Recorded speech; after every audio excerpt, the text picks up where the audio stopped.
Welcome to the Veil of Truth, your gateway to uncovering hidden insights and illuminating mysteries. I'm thrilled you've joined our global community. Whether you're watching from a bustling city skyline or a quiet countryside, we're glad you're here. Globe showing Europe, Africa, so tell me, where are you tuning in from today? Chapter 1, The Invitation. Hercule Poirot sat comfortably in his modest yet impeccably tidy flat at Whitehaven Mansions, the morning sun slanting through the lace curtains and casting neat, rectangular shadows upon the polished floor. Outside, London hummed its usual, chaotic symphony, carriage wheels clattering against cobblestones, the distant whistle of a train, the faint cries of street vendors peddling their wares.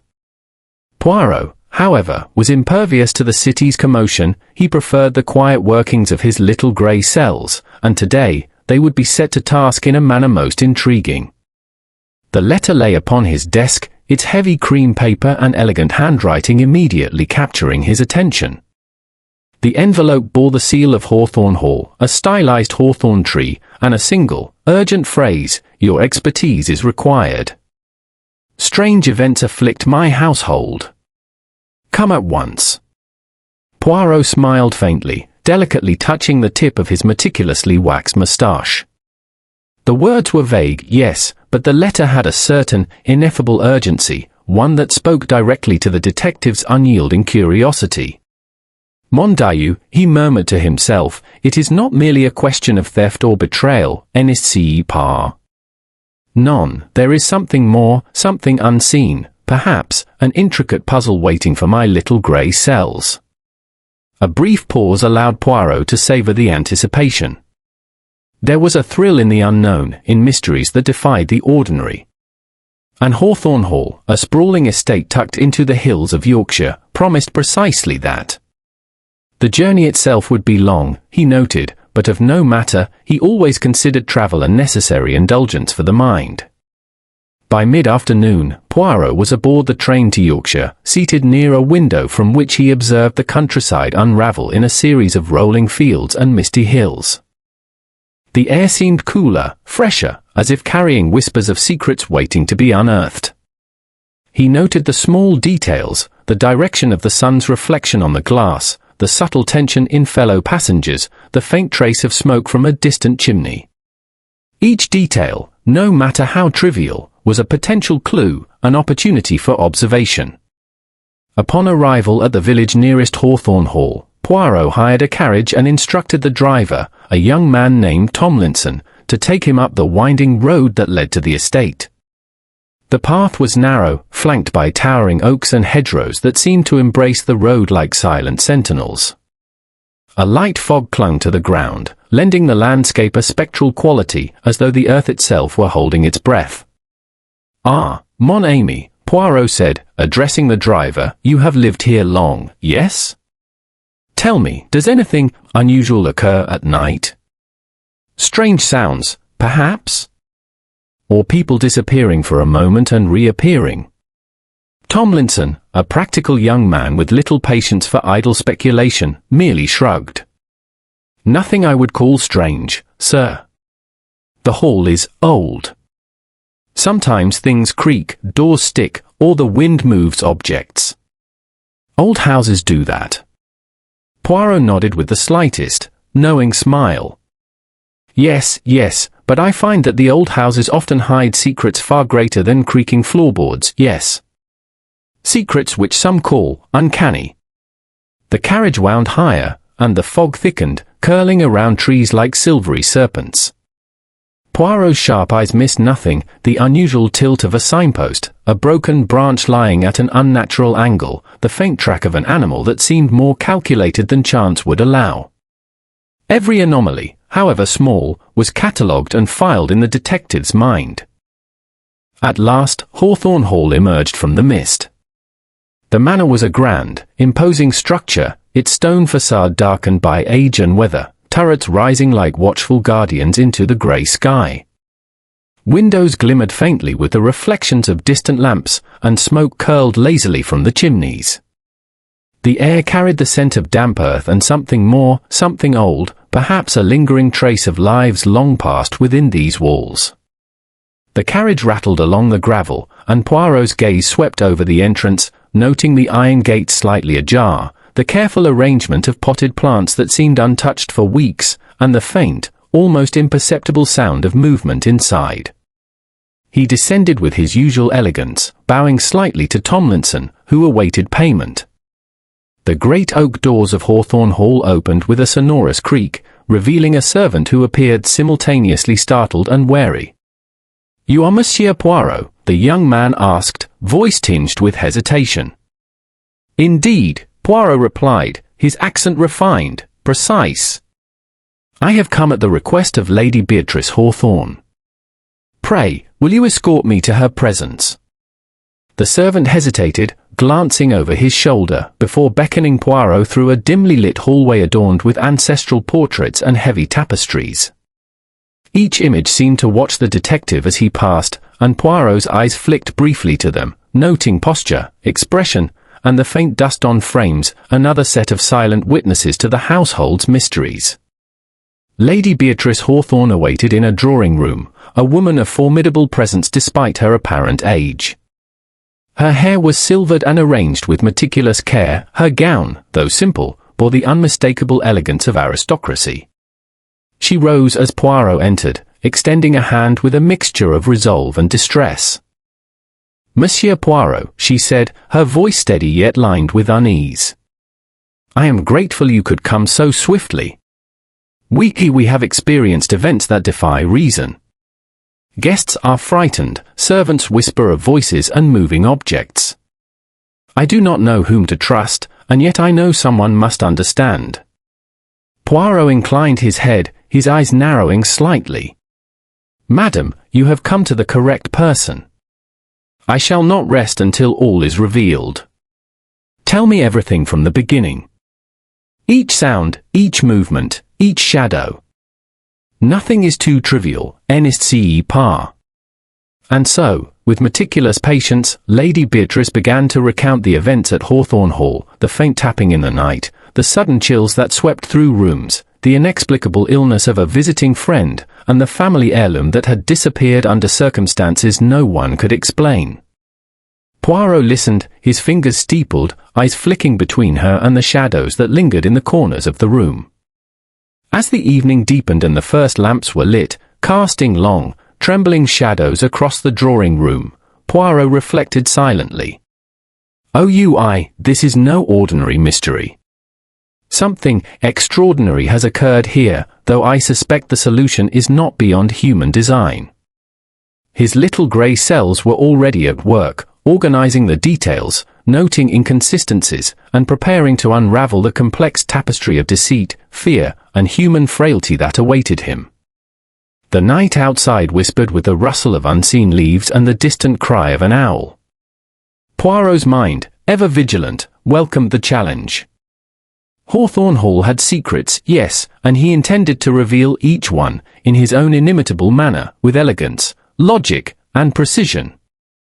Chapter 2: Arrival at Hawthorne Hall. The morning after Poirot's arrival dawned with a heavy, lingering mist, the sort that clung stubbornly to the stone walls and creeping ivy of Hawthorne Hall. The detective, having risen promptly, dressed with meticulous care in his grey morning suit and polished shoes, descended the grand staircase with the precision of a man whose every movement was deliberate and considered. His keen eyes, framed by the ever-present arch of his perfectly waxed moustache, scanned the hall with subtle calculation. The household was beginning to stir. A faint clatter of crockery came from the far wing, suggesting that breakfast was being laid. Servants moved briskly yet carefully, as though conscious of the weight of Poirot's gaze. Indeed, he did not blame them. There was something quietly authoritative in his presence, a calm insistence that every detail mattered. Lady Beatrice, already seated in the drawing-room with a cup of tea, looked up as Poirot entered. Her expression had hardened overnight, lines of anxiety more pronounced than they had appeared the previous evening. "Good morning, Monsieur Poirot," she said. "I hope your journey was comfortable. The fog, I trust, was not too inconvenient." "Madam," Poirot replied, inclining his head slightly, "I find the fog most inspirational. It lends mystery to the landscape and challenges the senses. One must always remain vigilant, no matter how seemingly serene the surroundings may appear. Lady Beatrice's hand trembled ever so slightly as she lifted her teacup, a subtle gesture that did not escape Poirot's notice. "You see, monsieur," she continued, "things have continued since last night. My son, Julian, is agitated, and Margaret, his wife, seems ill at ease. Even our guests, Mr. and Mrs. Davenant, are speaking in hushed tones, as though the walls themselves carry secrets." Poirot's eyes narrowed ever so slightly, and he made a mental note of the names. "Very well, madam. I shall require to meet all members of the household, and any guests present, to form an understanding of their states of mind. It is often in the subtle indications, the smallest inconsistencies, that the truth lies hidden." No sooner had he spoken than a soft chime announced the arrival of the first guest, a young woman with auburn hair and a delicate, almost fragile demeanor. She curtsied politely as Poirot nodded in acknowledgement. "Miss Evelyn Davenant," Lady Beatrice introduced. "She is my cousin and is staying with us for the week." Poirot observed her carefully. Her eyes, wide and bright, flicked nervously from the ornate chandelier to the fireplace, lingering briefly on the heavy curtains as if expecting some unseen presence. He noted the careful arrangement of her gloves, the slight tremor in her fingers, and the way her voice, when she finally spoke, carried the faintest edge of apprehension. "Ah, Monsieur Poirot," she said softly, "I am so glad you are here. Last night, it was most unsettling. I could have sworn I heard someone walking in the corridor outside my room, yet no one was there." Poirot steepled his fingers, eyes glinting with curiosity. "Indeed? And what was the time of this apparition?" "About 11:30, she replied. "I thought it must be the wind, but I am not so sure. Wind may create noises, yes, but it cannot, mon ami, alter intentions. We shall see." Poirot made a mental note, the first subtle complaint of possible haunting, timed precisely, remembered vividly, and observed with fear. Next came Julian Hawthorne, Lady Beatrice's only son, a tall, dark-haired man with sharp features and an air of restlessness that suggested deep irritation. He greeted Poirot with a perfunctory nod, the barest trace of a smile. "Good morning, Monsieur Poirot," Julian said. "I must confess I have little patience for disturbances. Yet, if you believe there is something to discover here, then by all means." Poirot's gaze flicked over Julian's hands, noting a slight tremor in the fingers of one hand as he reached for his teacup, and the faint crease along his brow that suggested suppressed anxiety, or perhaps guilt. "Monsieur," he replied gently, "it is always wise to investigate carefully before judgment. Often what appears simple is most complex beneath the surface." Margaret Hawthorne, Julian's young wife, entered next, her expression pale and her movements hesitant. She avoided direct eye contact, instead fixating on a small embroidered handkerchief clutched tightly in her hands. Poirot's eyes followed every gesture, the subtle tightening of her jaw, the faint quiver in her lips, the nervous tapping of her foot beneath the table. "Margaret," Lady Beatrice said, "do sit, please. Monsieur Poirot will wish to know how you have been affected by all that has occurred." Margaret's voice was barely above a whisper. I do not know. Something in this house feels wrong. I cannot explain it. I hear sounds, whispers, and Julian dismisses me." She cast a fleeting glance at her husband, whose expression betrayed irritation but also a hint of unease. Poirot nodded thoughtfully. "Madam, monsieur, I must ask you all to recall the smallest occurrences, the tiniest movements. You may think them insignificant, but they may well form a chain of events which leads to the truth." The final guests, Mr. and Mrs. Davenant, joined the circle. Mr. Davenant was a tall, meticulous man with an analytical mind, his gaze almost clinical in its scrutiny. Mrs. Davenant, by contrast, was lively and inquisitive, her sharp eyes betraying curiosity more than fear. Both spoke of minor oddities, misplaced objects, fleeting shadows, and the occasional unexplained chill. Poirot's mind worked swiftly, connecting minute details, the differing emotional responses of the household members, the precise timing of incidents, the interplay of personalities and potential motives.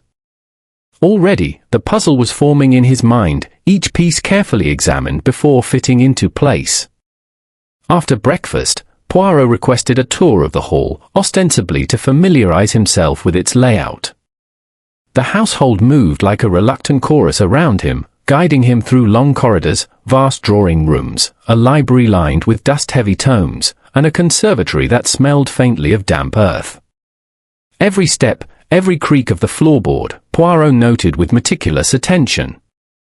In the library, he paused before a tall, narrow window. Outside, the mist coiled among the trees like restless spirits.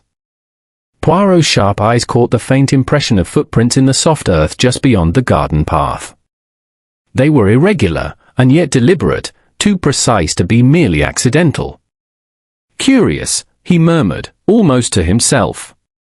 Even nature conspires to leave hints for those who observe. Lady Beatrice approached cautiously. Monsieur Poirot, you believe there is a rational explanation for all of this?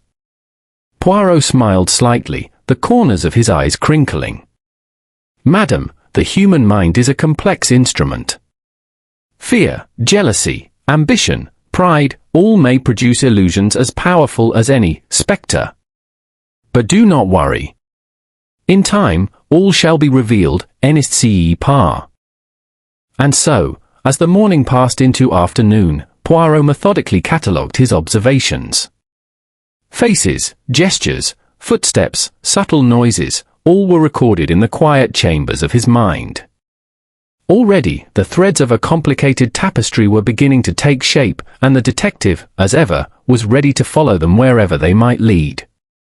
Outside, the fog thickened, curling along the walls of Hawthorne Hall as though eager to guard its secrets. Within, the household moved uneasily, unaware that the keen eyes of Hercule Poirot were already unraveling the first strands of the enigma that had brought him to this remote and mysterious place. Chapter 3: The First Incident.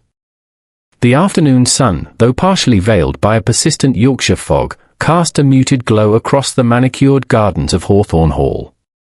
Poirot, having spent the morning observing the household and their guests, decided it was prudent to examine the manor from within more closely.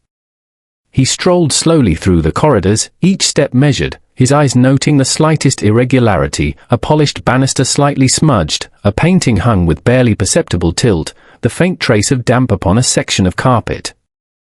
Every detail, he knew, might serve as a clue. The household was engaged in various activities. Julian retreated to the library with a book, Margaret sat quietly in the conservatory with a cup of tea, while Miss Evelyn Davenant explored the hall with the curious energy of a child examining a treasure trove. Poirot, however, was less interested in idle movement than in the subtle tension he could sense in every interaction. Mon Dieu, he murmured to himself, all is not as calm as appearances suggest. There is agitation beneath the polished surfaces, yes, agitation and fear. As the clock struck 3:30, a faint, hurried knocking echoed from the drawing-room. Poirot's ears twitched. It was neither loud nor forceful, but there was an insistence in its rhythm that spoke of urgency. He proceeded at once to the source, entering with his usual quiet elegance.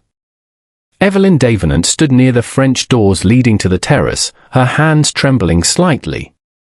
Monsieur Poirot, she whispered, something happened in the library. I think someone was there, but the door was locked. And yet the curtains were moving, as if someone had passed behind them. Poirot's eyes, sharp as ever, swept the room.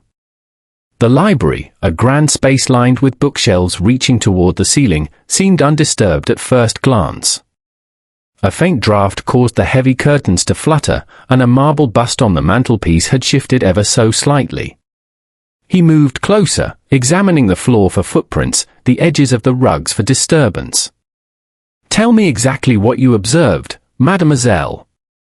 "Every sound, every movement, no matter how insignificant it may appear," Poirot instructed, his voice calm but commanding.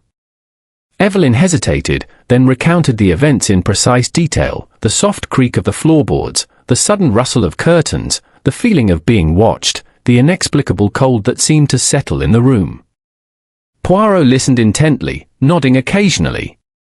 His mind, as always, catalogued each detail, each slight inconsistency, and each opportunity for observation. "Did anyone else witness this?" he asked, raising an eyebrow. "No, monsieur. I tried to wake Margaret, but she was asleep. Julian was in the library earlier, but he left hours ago. I am certain no one else entered." Poirot moved methodically around the library, checking the lock on the door. It was secure. He examined the windows; they too were fastened tightly. The only point of entry, or so it seemed, was a small service door concealed behind a tapestry. A clever design, no doubt, but Poirot's practiced eye detected a faint scratch on the wooden frame, suggesting recent use. "Curious," he murmured. "Very curious, indeed. And yet nothing impossible. Every event has a cause, even those that appear extraordinary." He called the household together in the library, where the tension was palpable. Lady Beatrice, Julian, Margaret, and the Davenants gathered, each exchanging wary glances. Poirot's eyes scanned their faces, noting subtle tells: a nervous twitch, a flush of the cheeks, a barely perceptible narrowing of the eyes. "Ladies and gentlemen," he began, his voice deliberate, "what has occurred is unusual, yes, but not inexplicable. It is my duty to observe, to question, and to deduce. Let us proceed calmly and logically." He turned to Evelyn. "Mademoiselle, you say the curtains moved, yes?" "Yes, monsieur." "Did you notice anything else? Any object displaced? Any sound preceding or following the movement?" Evelyn hesitated. "There was a faint ticking, like a clock, but it seemed to come from the wall behind the shelves. And, oh, the bust on the mantelpiece, it had shifted slightly." Poirot's eyes gleamed with interest. "Aha! Excellent observation, excellent indeed. It is precisely these seemingly trivial elements that reveal the truth." He examined the bust, noting a small chip on its base, which appeared recent. Beneath it, faint scuff marks marred the polished parquet floor. He traced the marks with a gloved finger, observing their direction and depth. Someone passed this way, yes. But deliberately, cautiously, or attempting perhaps to create fear. Julian interjected, impatience evident in his tone. "Fear? What are you suggesting, Poirot? Are you claiming someone is playing tricks on us?" Poirot regarded him with mild severity. "Monsieur, I claim nothing. I observe. The mind of man is capable of actions far more intricate than one supposes. Fear, deception, and misdirection are tools often employed to conceal other intentions." Margaret spoke next, voice quiet but steady. "Do you mean that someone among us is responsible?" Poirot smiled faintly, his lips barely curling. "Perhaps, madam.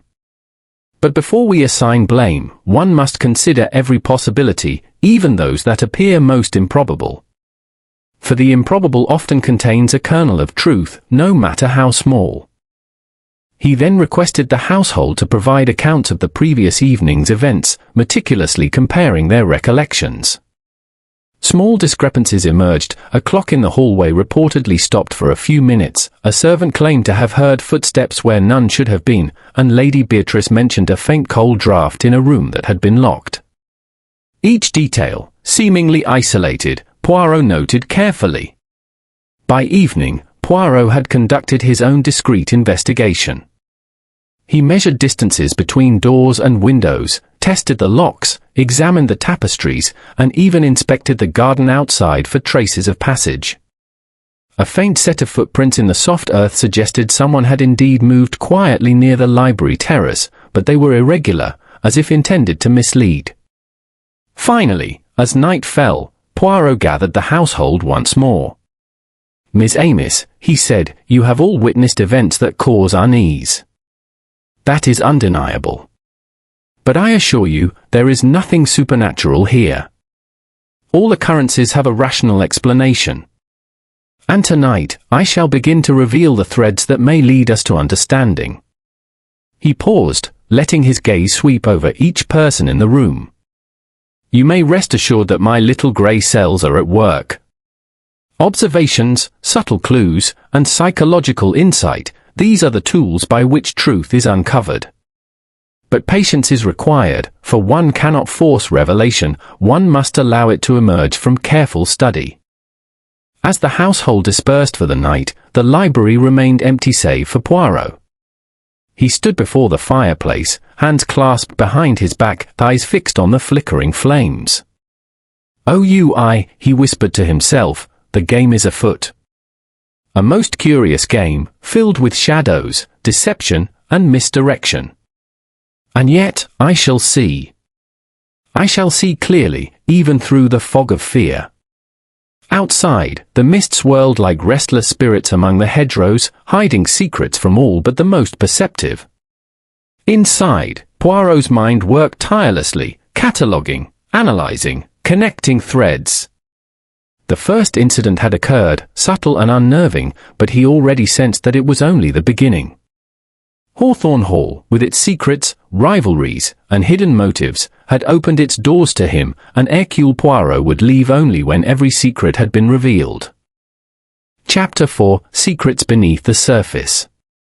The morning following the first incident dawned in a sky heavy with mist, the sort that hung stubbornly over Hawthorne Hall, blurring the edges of reality and lending the ancient estate an almost otherworldly quality. Poirot, ever methodical, had decided that the proper next step was to speak to each member of the household in private. Observation alone could reveal much, but human behavior, when questioned skillfully, often yielded the most telling clues. He began with Lady Beatrice herself, who received him in the drawing-room. The matriarch was seated by the window, her hands folded tightly in her lap, the lines of her face deepened by concern. Poirot noted her posture, the slight tremor in her hands, and the meticulous way she arranged her tea before speaking. "Madam," he said, bowing slightly, "I wish to understand, not only what you have observed, but also what you fear. Often, the mind magnifies that which it suspects, yes." Lady Beatrice nodded slowly. "I fear everything, monsieur." Guests whisper, servants glance nervously over their shoulders, and I feel as if the house itself is watching. And yet, my son Julian insists there is nothing amiss. She paused, glancing toward the staircase. Perhaps he is right. Perhaps I am imagining it all. Poirot tilted his head slightly. One does not simply imagine a family heirloom disappearing, yes? Nor the shifting of objects, or cold draughts in locked rooms. No, madam. The evidence exists, and my task is to discover who, or what, causes it. Next, Poirot spoke with Julian Hawthorne. The young man was impatient, pacing as he awaited the detective. He spoke quickly, attempting to minimize the events of the previous evening. "It's absurd, Poirot," Julian said, his voice tight. "These occurrences are the result of nerves, superstition, or perhaps childish imagination. There is no ghost, no hidden hand, nothing at all." Poirot observed him closely, the restless movement of his feet, the tight line of his mouth, and the faint redness in his eyes. "Ah, monsieur, yet one's very denial may speak louder than any confession. The mind does not always admit what it fears to acknowledge." Julian's brow furrowed. "I am not hiding anything. I only wish this nonsense would stop." Poirot's gaze softened. "Mon ami, I do not seek accusations yet. I observe. The truth, in due time, shall reveal itself." Margaret Hawthorne was next. She appeared hesitant, lingering by the doorway before entering the small study where Poirot awaited. Her movements were delicate, precise, almost as if each step might betray some secret. I feel trapped in this house, Margaret said quietly. There is a tension here I cannot name. I hear whispers, shadows move, and yet, I am told it is all in my mind. Poirot inclined his head. Madam, the mind is a clever instrument. Often, it perceives what the eyes miss. Tell me, who angers you, who frightens you, and who may wish you ill? Margaret hesitated, biting her lip. I do not wish to speak ill of anyone. But I fear Julian, and perhaps Lady Beatrice. I sense a coldness, a judgment, where there should be kindness. And the guests? I cannot tell if they are friend or foe. Poirot's eyes glimmered with the satisfaction of discovery. Fear, tension, and subtle rivalry, these were threads he could follow. Evelyn Davenant, who had already been unsettled by the first incident, spoke next. She confessed her own observations, fleeting shadows, odd noises, the faint sense that someone had tampered with her room. Poirot noted her consistency, the clarity of her memory, and the fact that she named precise times and details, indicating truthfulness rather than fabrication. Curious, Poirot murmured, more to himself than to Evelyn. Each account, each fear, aligns in pattern yet diverges in detail. This, yes, is what I call the signature of human intervention, and perhaps of misdirection.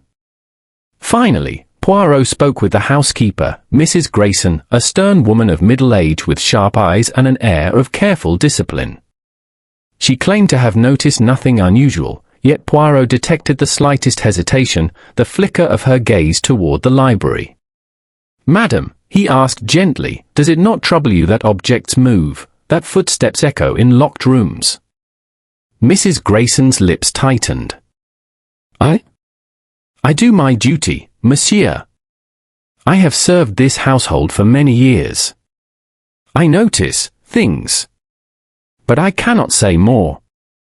It is not my place.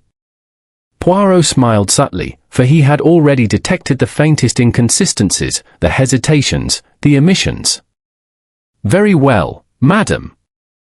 But remember, those who observe without fear often see the greatest truths. Having completed his private inquiries, Poirot retired briefly to the library to reflect. He arranged his thoughts with meticulous care. Each household member exhibited a pattern of behavior that suggested hidden motives, suppressed emotions, or fear manipulated by another.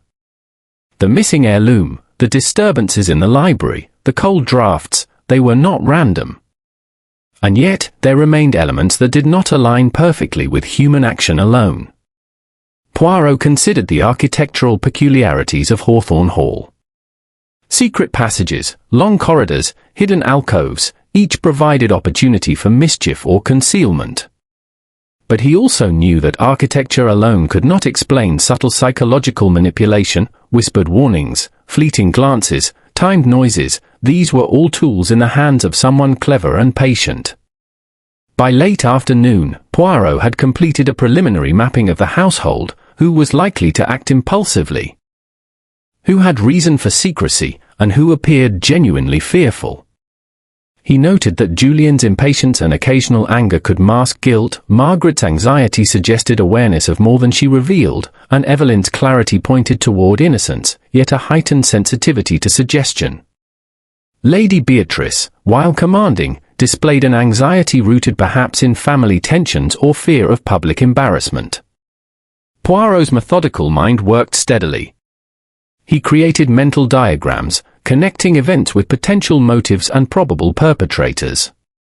He was careful to mark discrepancies, objects found in unusual positions, subtle scuff marks on floors, the precise timing of noises, and the interplay between household members' accounts. By evening, he requested Lady Beatrice convene the family in the drawing room once more. He intended to begin the first subtle probing of their reactions, not yet accusations, but questions designed to reveal truth through observation. "Miss Amos," Poirot said, his voice calm and precise, "we have all experienced events which cause unease. And yet, as I have observed, the cause is not beyond the reach of reason. There are truths here hidden within human behavior, within shadows, within those subtle inconsistencies which escape casual notice. We shall uncover them, but patience is required." The household remained tense. Even Julian, who often dismissed what he called nonsense, appeared unsettled by Poirot's calm authority and the quiet intensity of his gaze. Margaret fidgeted with her handkerchief, while Evelyn sat upright, alert yet apprehensive. Lady Beatrice, despite her composure, seemed relieved that Poirot had begun to assert order. After the family dispersed, Poirot remained alone, standing before the flickering fire. He pondered the delicate web of secrecy, fear, and rivalry he had begun to unravel. He murmured softly, "the human mind is as intricate as any mechanism. And some of these minds have chosen to conceal truths for reasons only they understand. But I shall see the path through the labyrinth." Outside, the fog thickened once more, curling about the hall as if guarding its mysteries.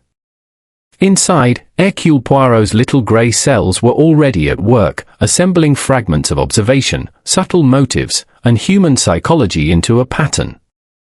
The first incident had revealed the tension, the second, the suspicion. And beneath it all, the secrets of Hawthorne Hall waited, patient and silent, for the brilliance of the detective to illuminate them. Chapter 5: The Escalation. The day following Poirot's careful interrogations dawned with an uneasy stillness. Hawthorne Hall seemed to absorb the fog from the surrounding Yorkshire hills, cloaking its stone facade in a damp, silvery haze that blurred the edges of reality.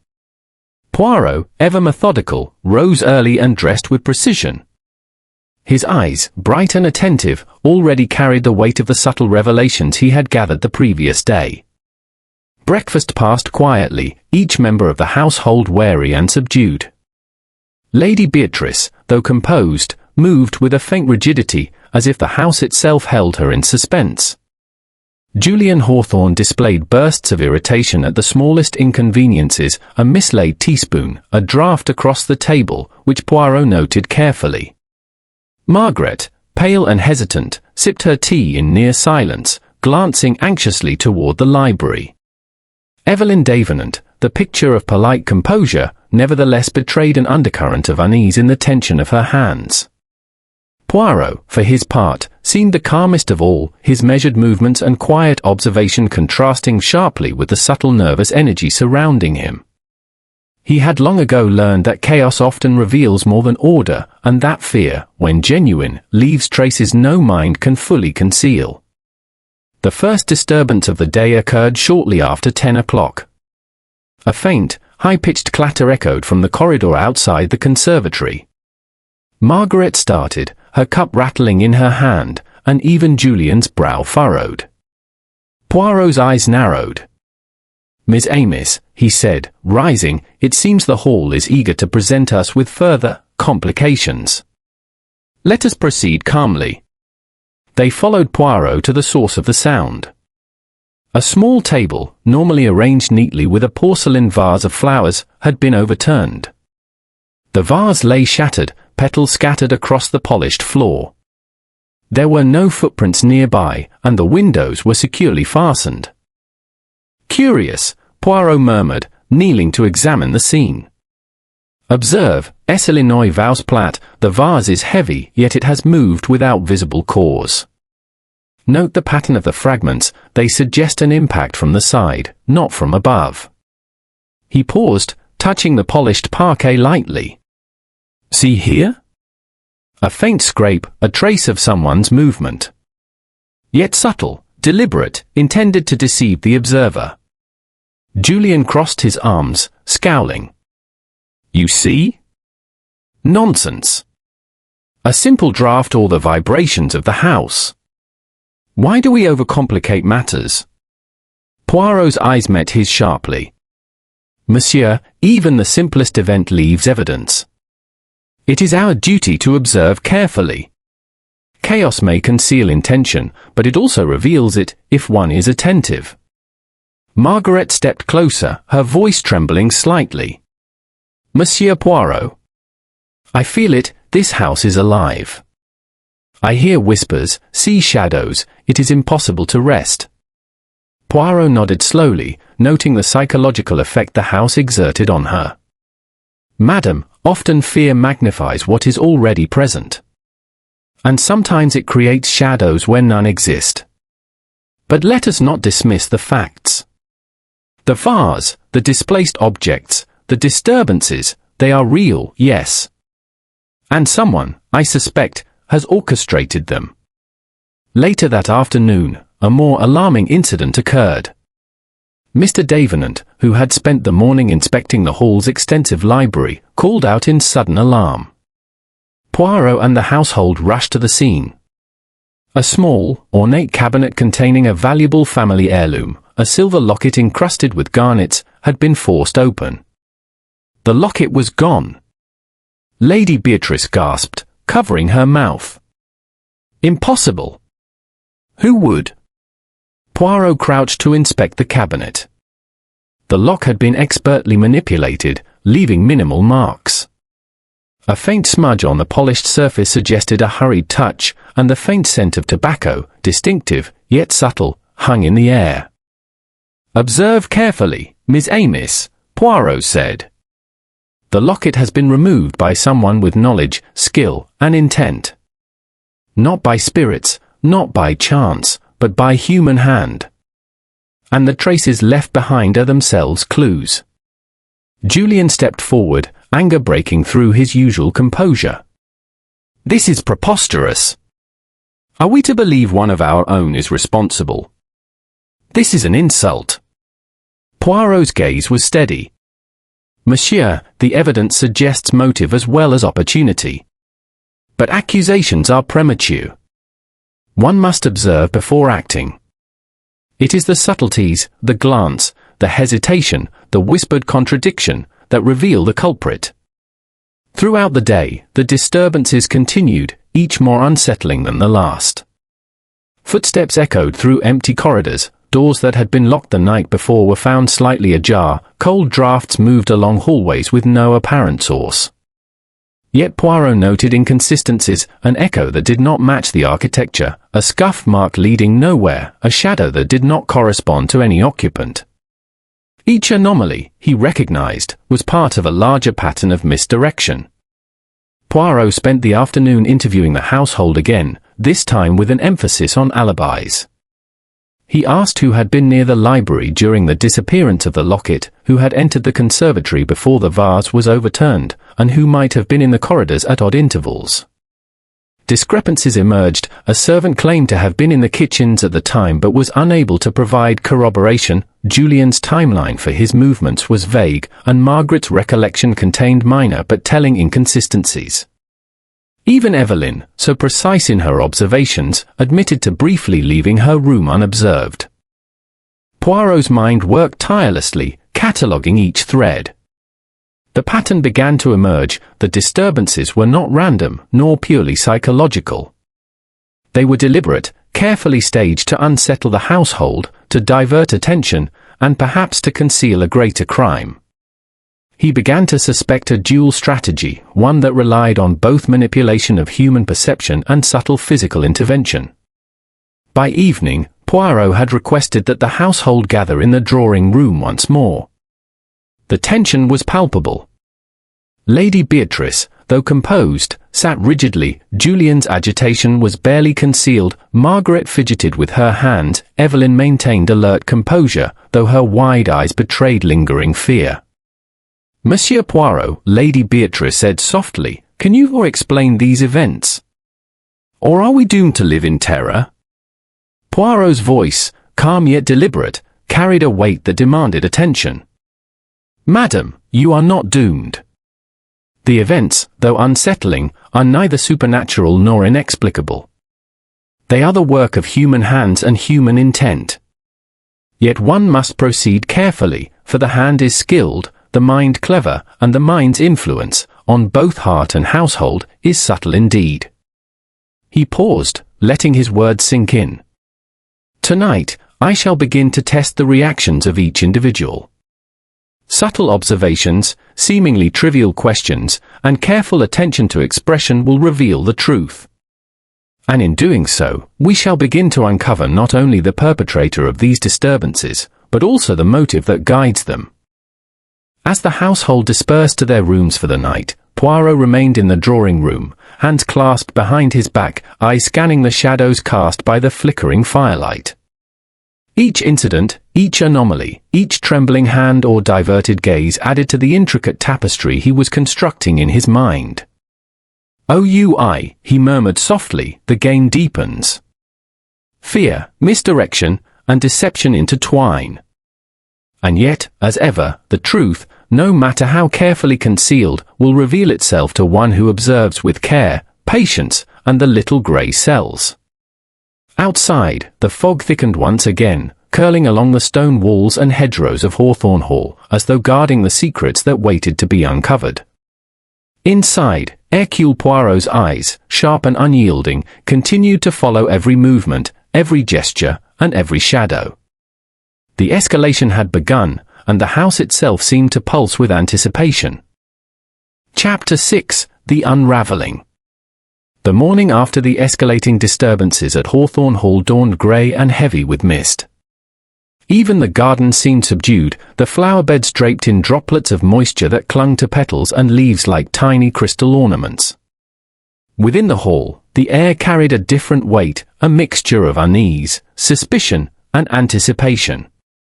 Poirot, ever methodical, knew that today would be crucial in tracing the threads of deception that wove through the household. Breakfast passed quietly, each member of the household carrying a subtle tension in their posture and voice.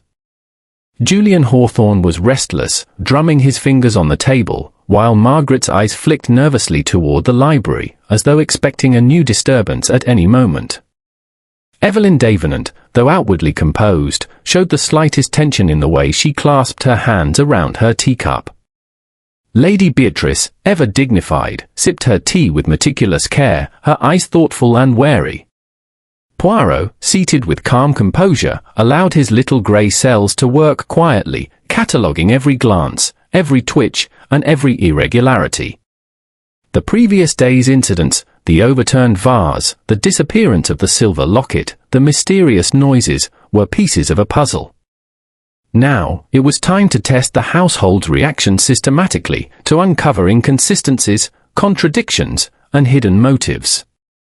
"Miss Amos," Poirot began, his voice calm but imbued with authority, "we are all aware that certain events have occurred in this house. Events which, though unsettling, are neither supernatural nor inexplicable. Our task today is to understand who and why." He paused, letting his words settle. "To do this, we shall retrace each incident meticulously, observe reactions, and examine the facts." He called first for a reconstruction of the overturned vase incident in the conservatory. Poirot carefully measured the distances between the table, the windows, and the doors. He noted the angle at which the vase had toppled, the pattern of shattered porcelain on the floor, and the faint scrape marks suggesting the movement of a chair or foot. Then he asked each member of the household to recount where they had been at the time. Margaret's voice trembled slightly as she described her movements, standing by the window, pouring tea, hearing a draught. Julian insisted he had been elsewhere entirely, but his timeline was vague. Evelyn recalled a subtle noise preceding the crash but had not seen anyone. Lady Beatrice claimed to have been in her own room, but Poirot detected the slightest hesitation in her answer, a fleeting flicker of uncertainty in her eyes. "Observe, Miss Amos," Poirot said quietly, "how small differences emerge when people recall the same event. One cannot fabricate every detail perfectly. The inconsistencies are the breadcrumbs which lead to truth." Next came the case of the missing silver locket. Poirot examined the cabinet, scrutinizing the lock, the placement of books and ornaments, and the faint smudge of tobacco he had noted earlier. He asked each person to describe their movements around the library that afternoon.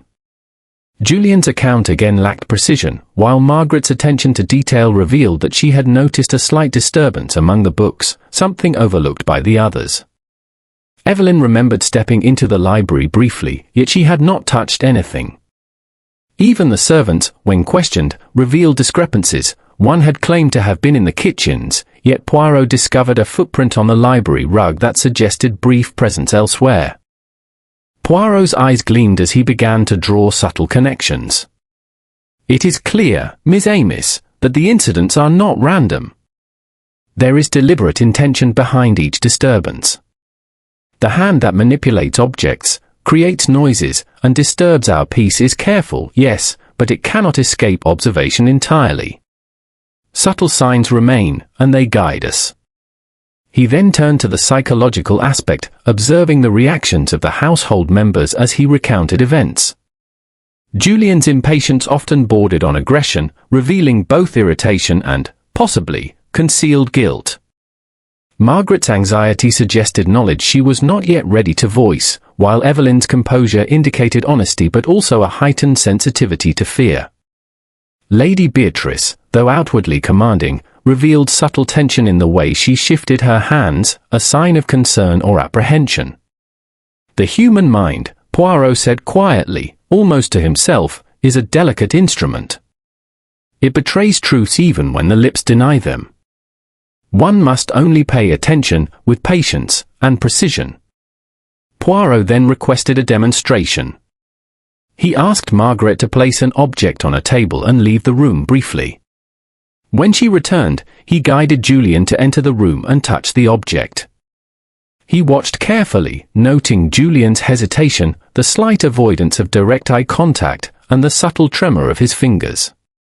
Poirot's eyes gleamed with satisfaction. Every small gesture, every micro-expression, provided a thread to follow. Later in the afternoon, Poirot conducted further tests with Evelyn and the servants, asking questions designed to elicit reactions rather than confessions. He subtly altered details in his descriptions of previous incidents, noting how each person corrected him or failed to. He observed breathing, posture, and gaze, cataloguing each nuance. Even minor physiological reactions, blinking, swallowing, the flexing of a hand, were recorded in his meticulous mind. By early evening, Poirot had gathered sufficient data. He requested that Lady Beatrice convene the household in the drawing room once more.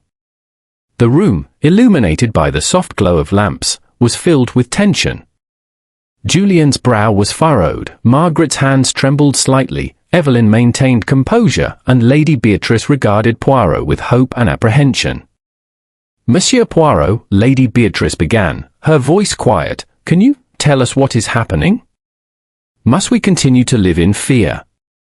Poirot raised a hand, calm but commanding attention. "Madam, the events are neither supernatural nor accidental. They are deliberate, yes, but the mind behind them is clever. We have observed inconsistencies, contradictions, and patterns which point to human intervention. And now, Miss Amiss, we must ask ourselves not only who has opportunity, but who has motive. One does not orchestrate fear and theft without reason." He paused, letting the weight of his words settle. "Each action leaves traces, some visible, some subtle, but all present to one who observes with care. Small marks, displaced objects, the timing of movements, these are not random. And the reactions of those involved are the reactions. They betray more than words ever could." Julian shifted uncomfortably in his seat, his fingers tapping the arm of the chair. Margaret's gaze flicked toward the floor. Evelyn's hands tightened around her lap. Lady Beatrice clasped her hands, her knuckles white, yet her eyes remained fixed on Poirot, searching for answers. Poirot smiled faintly. "Tonight, I shall continue my observations. The house, Miss Amiss, is a stage, and the players, each of us, move upon it. But the one who orchestrates these disturbances has left clues. And I shall follow them until the truth emerges." He stood, straight and composed, surveying the household with his piercing gaze. Patience, observation, and precision, these shall guide us. The hand that moves objects, the mind that sows fear, the motive hidden beneath smiles and gestures, all shall be revealed. And when the time comes, the truth will illuminate the hall as clearly as the morning sun illuminates these gardens. The household dispersed to their rooms for the night, each lost in thought, suspicion, and unease. Poirot remained in the drawing room, pacing slowly, hands clasped behind his back. He examined shadows cast by the flickering lamps, noted the placement of furniture, and mentally retraced the movements of each individual throughout the day. He murmured softly, the threads are now visible. The web is intricate, yes, but it shall unravel before the little grey cells. Every shadow, every trembling hand, every hesitation, all points to intention, cleverness, and yet, inevitable exposure. Patience, patience, the truth approaches. Outside, the fog deepened once more, curling along the walls of Hawthorne Hall as if to guard its secrets.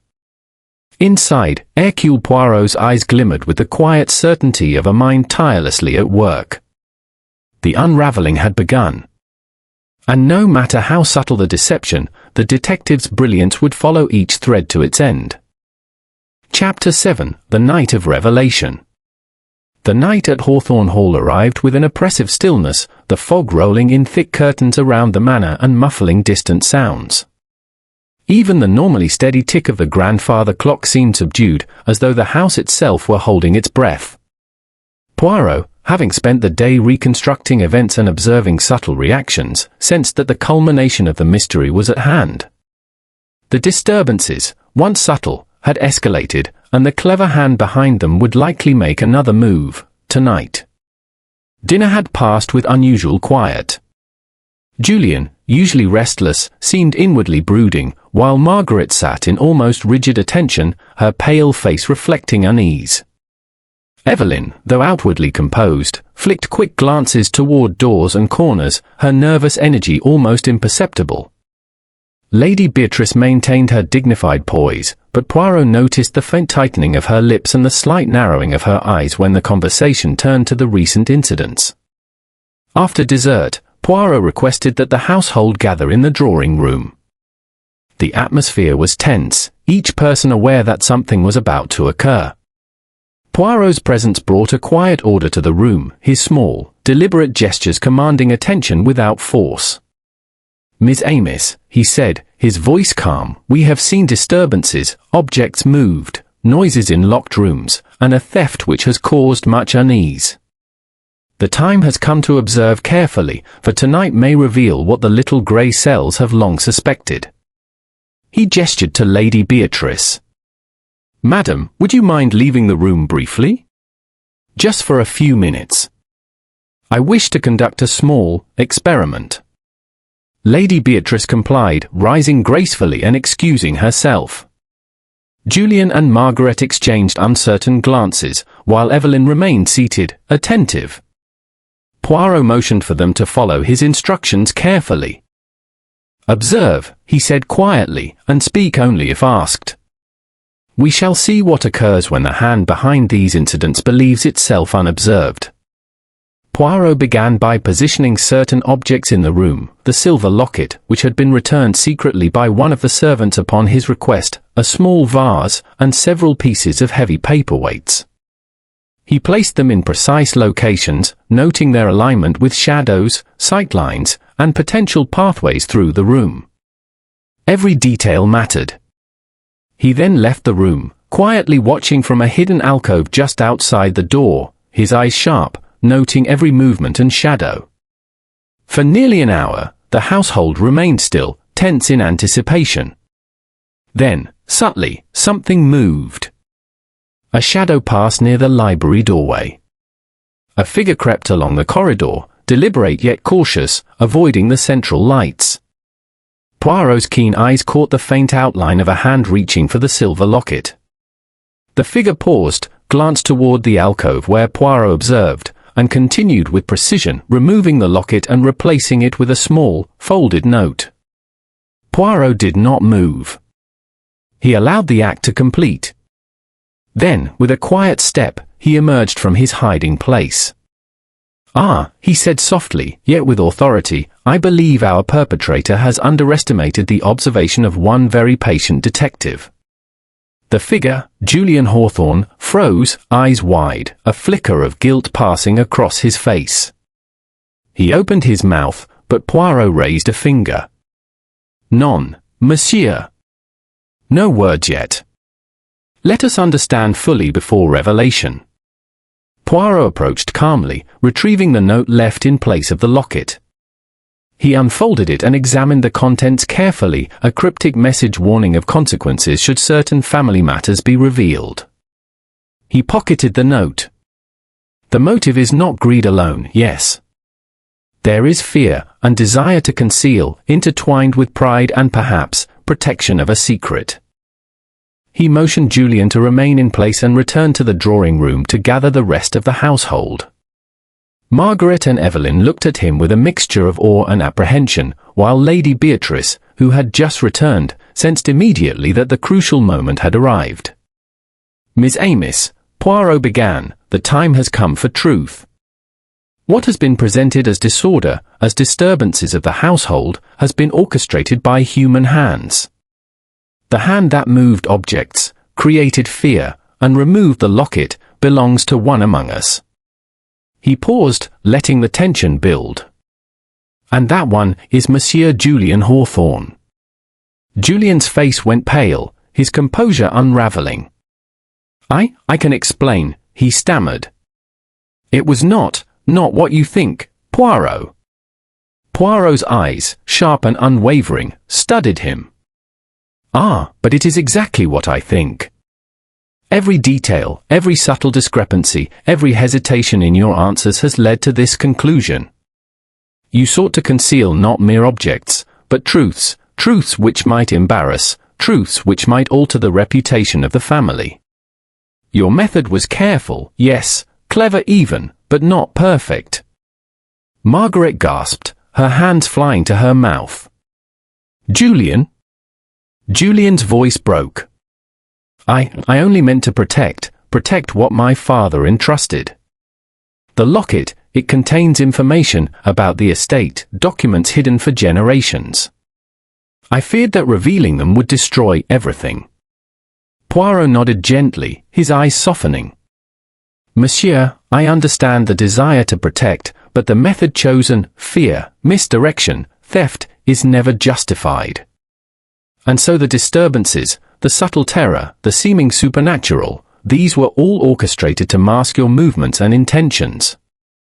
Clever, yes, but not beyond detection." He turned to the household. "Observe the human mind at work.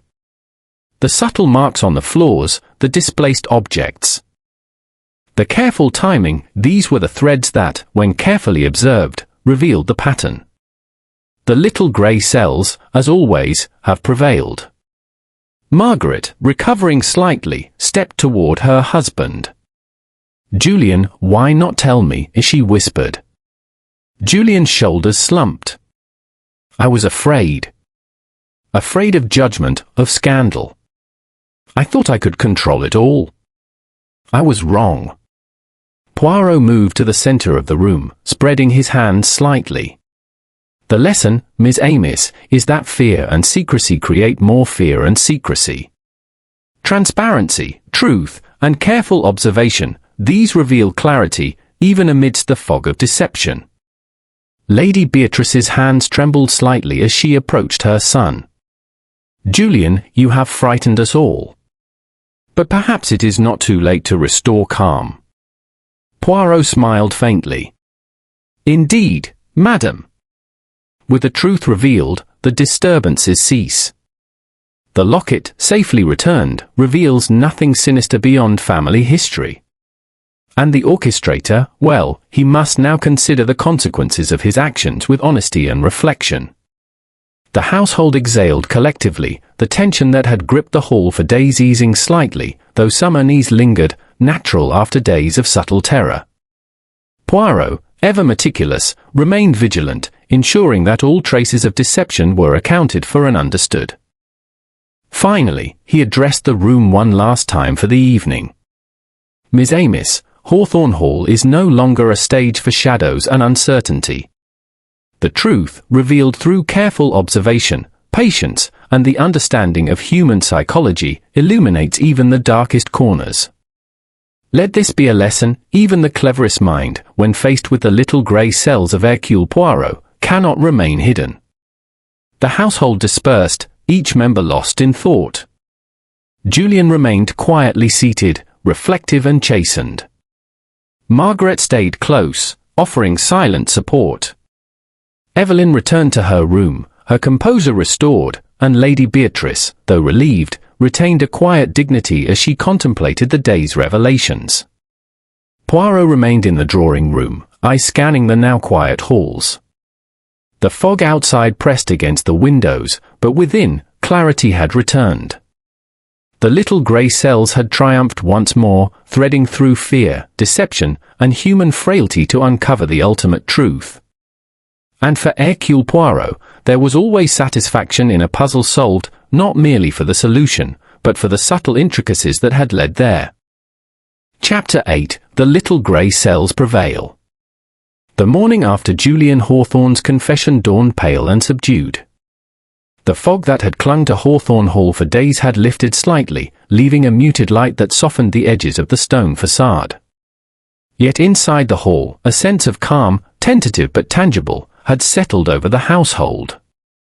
The disturbances had ceased, the locket returned, and the orchestrator's guilt laid bare. And yet, Poirot, ever meticulous, knew that even when the apparent culprit had been revealed, there remained questions to be answered, loose ends to tie, and motives to fully understand.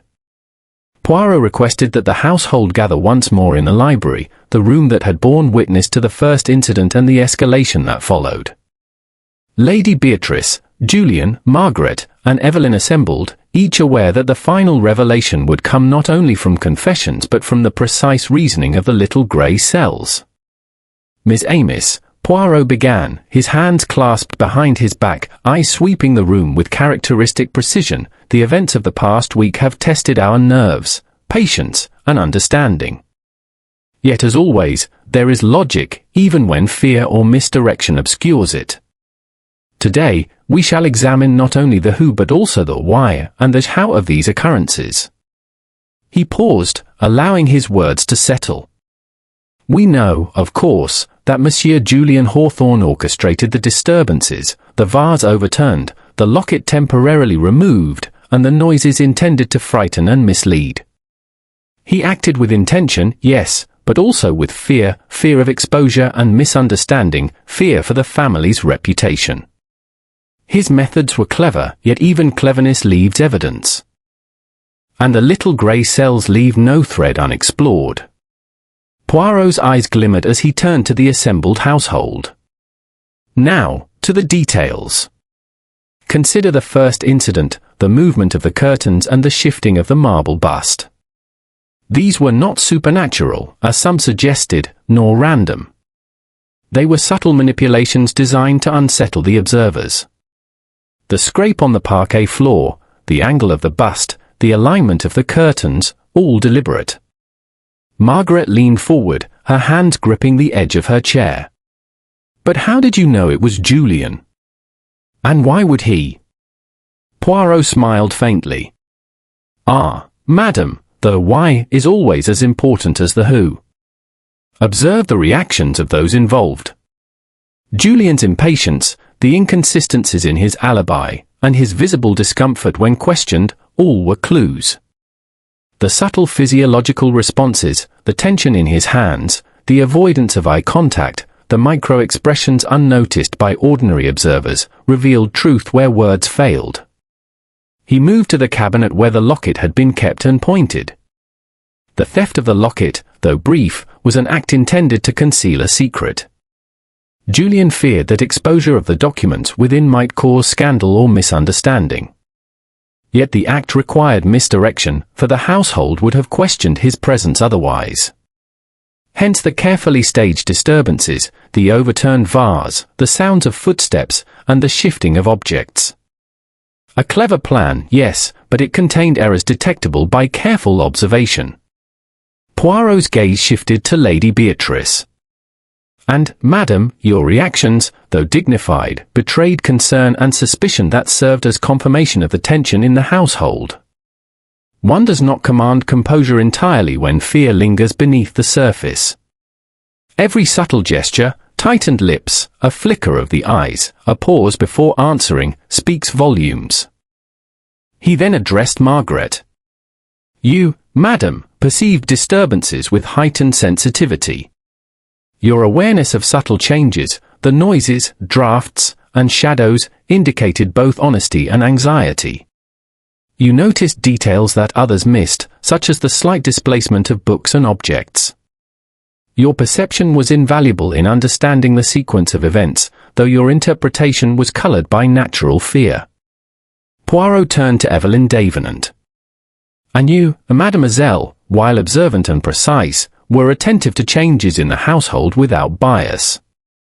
You did not act to mislead, nor were you implicated by inconsistencies. Your observations, when combined with the accounts of others, allowed the triangulation of truth. Poirot walked slowly to the fireplace, hands clasped. Let us reconstruct the final events of the night before last, the so-called night of revelation. Julian, under the pressure of observation, returned the locket and left the folded note in its place. The note, cryptic as it seemed, was a warning intended to prevent discovery of the documents and protect family honor. Yet the movements, timing, and traces of tobacco, small, subtle, but observable, allowed deduction of his actions before he realized he had been watched. He paused, letting the weight of the explanation settle. You see, Miss Amos, the resolution of a mystery is not a matter of chance. It is a careful observation of human behavior, meticulous attention to detail, and the understanding of motive. Each event, each shadow, each hesitation contributes to the mosaic of truth. And when all pieces are considered, the picture is clear. Julian bowed his head, voice quiet but remorseful. I acted out of fear, Poirot. Not malice. I only wished to protect the family, to preserve our reputation. I see now that the method I chose caused more fear than it prevented. Poirot inclined his head. Exactly, monsieur. Intent alone does not justify deception. But now, the truth is revealed. The disturbances have ceased, the locket is returned, and the household may find calm once more. And you, like all of us, may reflect on the lessons of observation, patience, and honesty. Lady Beatrice spoke softly, her voice measured. Thank you, Monsieur Poirot. Without your insight, I do not know that we could have understood what was happening. You have restored order, clarity, and peace. Poirot smiled, modest yet assured. It is not merely I, madam. It is observation, reason, and the little grey cells that prevail. One must always pay attention to detail, to human expression, and to the subtleties that reveal intention. Fear may cloud judgment, but careful reasoning illuminates truth. He moved to the center of the room, allowing his eyes to sweep over each person. And let this serve as a reminder, appearances deceive, shadows mislead, and even the most clever hand may falter. But patience, observation, and understanding will always uncover what is hidden. The little grey cells, Miss Amos, are not merely a tool, they are a path to truth. The household absorbed his words in silence, the weight of his reasoning settling into understanding and relief. Julian rose, quietly taking Margaret's hand, and Lady Beatrice offered a faint smile of reassurance. Evelyn straightened, her composure restored. Poirot, ever meticulous, glanced once more at the library, the scene of so many disturbances, and allowed himself a faint smile of satisfaction. The puzzle had been solved, not through accusation or confrontation alone, but through careful observation, psychological insight, and the logical application of deduction. Every anomaly, every micro-expression, every subtle mark had contributed to the revelation of truth. Outside, the Yorkshire hills basked in the faint light of morning, mist lifting to reveal the calm landscape. Inside Hawthorne Hall, peace had returned. The disturbances were no more, secrets were exposed, and clarity reigned once again. Poirot, hands clasped behind his back, regarded the household one last time. "Miss Amis," he said softly, "all mysteries, no matter how complex, have a solution. It is not always immediate, nor apparent, but it is always present. And when approached with patience, reasoning, and the careful application of the little grey cells, the truth shall always emerge." As he prepared to depart, the household expressed their gratitude. Lady Beatrice offered a warm smile, Julian and Margaret shared a quiet moment of reconciliation, and Evelyn nodded with respect and appreciation. Poirot, ever the elegant detective, acknowledged them with a slight bow and a quiet, satisfied smile. And so, Hawthorne Hall returned to its usual quiet dignity, no longer a stage for fear and deception, but a home once again illuminated by reason, truth, and the brilliance of Hercule Poirot's incomparable mind.